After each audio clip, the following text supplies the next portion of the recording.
SSC পরীক্ষায় সবচেয়ে common একটা প্রশ্ন হলো জিঙ্কের যুজনিক ও যুজ্যত ইলেকট্রন একই কিনা।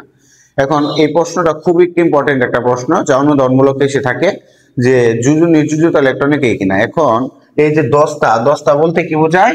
জিঙ্ক বোঝায়। দস্তা বলতে কি বোঝায়? জিঙ্ক বোঝায়। এখন আমরা জানি যে দস্তার পারমাণবিক সংখ্যা কত? 30। এখন তার মানে দস্তার ফার্স্ট সেলে 2টা জিঙ্কের, দ্বিতীয় সেলে 8টা এবং তৃতীয় সেলে 8টা এ পর্যন্ত ইলেকট্রন প্রবেশ করার পর আমাদের 18টা ইলেকট্রন হয়ে গেছে।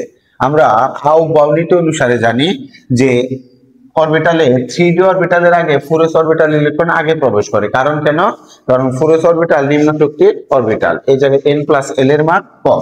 এখন দেখা যায় জিঙ্কের যুজ্যতা স্তর হলো এটা।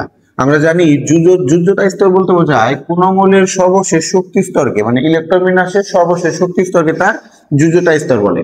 যেহেতু জিঙ্কের যুজ্যতা স্তরে আমাদের 2টা ইলেকট্রন রয়েছে, তার মানে আমরা বলতে পারি জিঙ্কের যুজ্যতা ইলেকট্রন 2।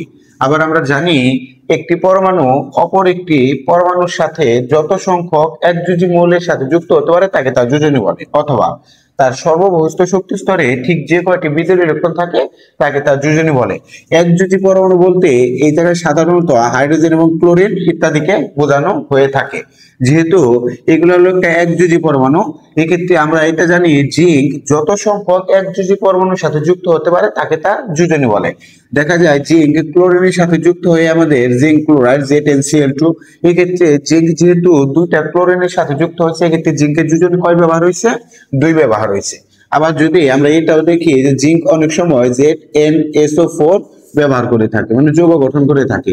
এক্ষেত্রে এই সালফেট যে যৌগমূলকটা আছে তার উপর আমরা 2- ব্যবহার করি। এটা যেহেতু 2-, তার জিঙ্ক অবশ্যই কত হবে? 2+। এক্ষেত্রেও জিঙ্কের যোজনী 2 ব্যবহার হয়েছে। এখন যদি পরীক্ষায় প্রশ্নটা আসে তাহলে আমি কিভাবে লিখবো? প্রথমে একটা যোজনীর সংজ্ঞা দিব, তারপর যুজ্যতা ইলেকট্রনের সংজ্ঞা দিব, এরপরে ইলেকট্রন বিন্যাস করব। ইলেকট্রন বিন্যাস করার পর বলবো এর যুজ্যতা স্তরে যেহেতু 2টি ইলেকট্রন রয়েছে তার মানে যুজ্যতা ইলেকট্রন 2। আবার লিখবো জিঙ্ক যেহেতু একযোজী পরমাণু ক্লোরিন 2টি ক্লোরিনের সাথে যুক্ত হতে পেরেছে, এই কারণে জিঙ্কের যোজনী 2, অর্থাৎ জিঙ্কের যোজনী ও যুজ্যতা ইলেকট্রন একই।